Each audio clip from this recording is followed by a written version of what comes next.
वराह, नारसिंह, वामन, परशुराम, राम, बौद्ध आणि कलंकी किती झाले इत्यादी हे अवतार आहेत. बर 24 भागवतात प्रतिपादन केले व्यासांच्या मुखातून. 24 राजा परीक्षितला सांगितले.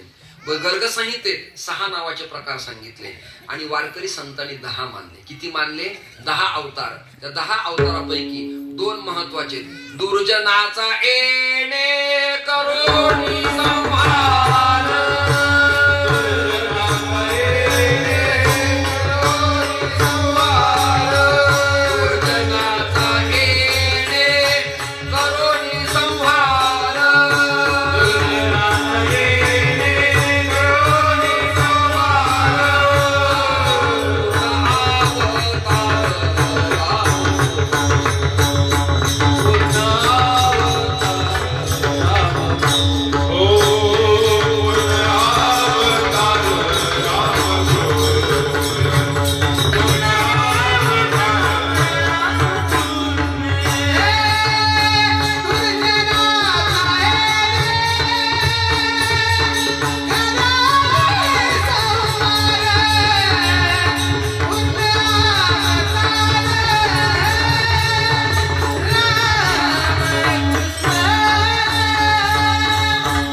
संहार, पूर्ण अवतार रामकृष्ण.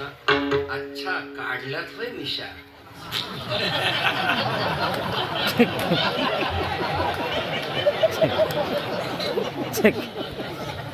अरे भैया मैंने अभी तक तो ठीक ठाक नहीं देखा था यार.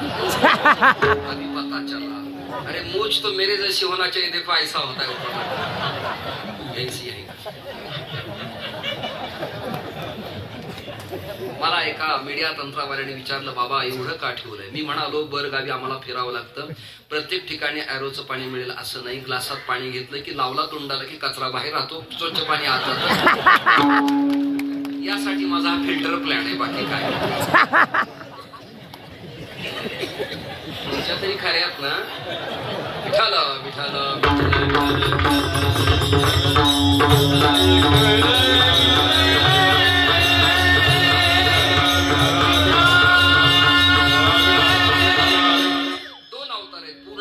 राम कृष्ण.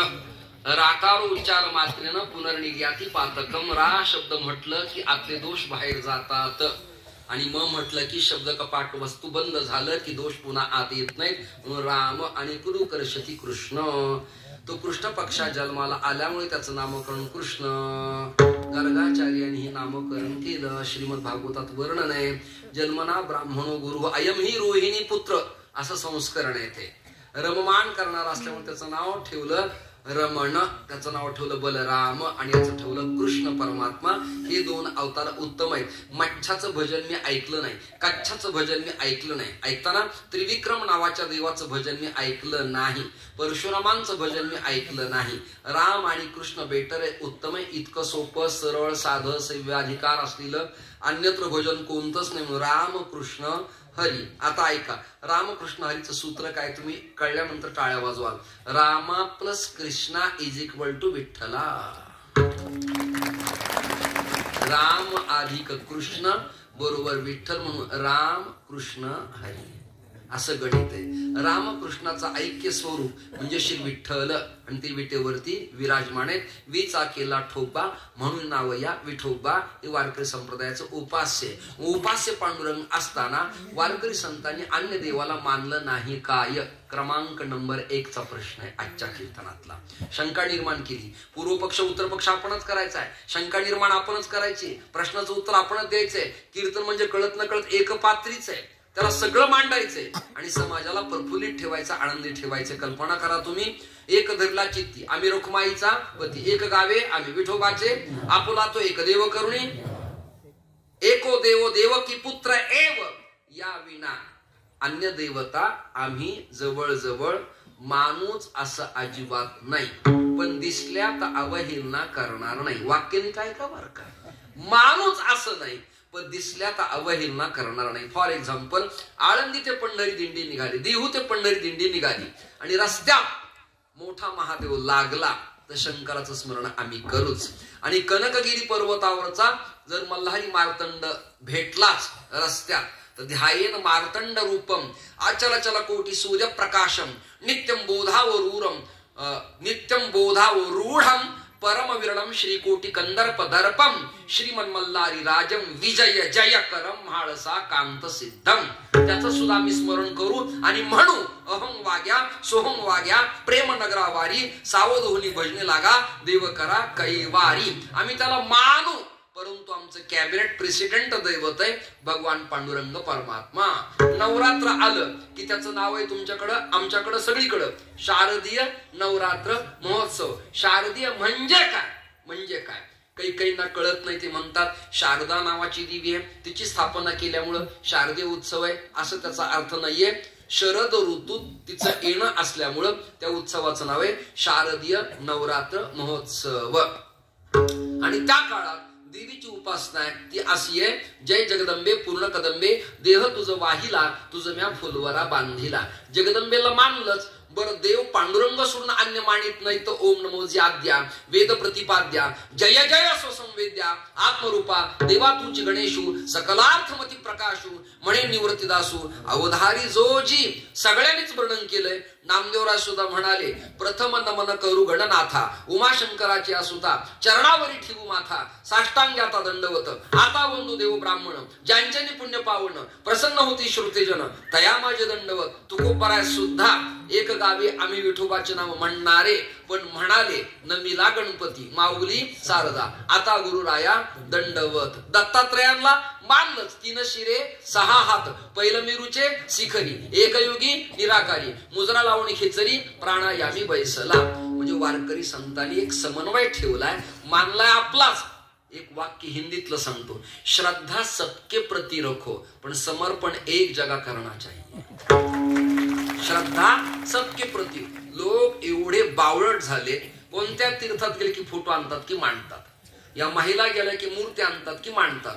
देवघरात गर्दी अजिबात नसावी, अजिबात नसावी. पंचायतनाच्या 5च देवता असाव्यात, अन्य गर्दी नसावी. कसं? ज्यांचं दैवत विष्णू आहे ती विष्णू मूर्ती नाही भेटली तर तत्सम इक्वलेंट बालाजी मांडावा. ते नाही जमलं तर रंगनाथ मूर्ती मांडावी कृष्णाची. ते नाही जमलं तर रुक्मिणी प्राणसंजीवन पांडुरंग परमात्मा मांडावा. विष्णूच्याच पूजेचं फळ आहे.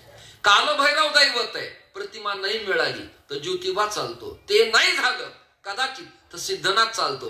ते नाही झालं तर मल्हारी मार्तंड खंडेराया चालतो. आणि ते काही नाहीच जमलं तर त्याचा मूळ अवतार ना शिवपिंड चालते.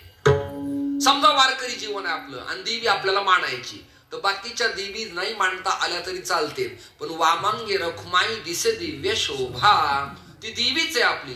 हे कळण्यासाठी अनेक सप्ताह महाराष्ट्रात व्हावे लागतील, तेव्हा लोकांना रुजेल, फावेल, कळेल, पचेल, पटेल आणि उमगेल. विठाल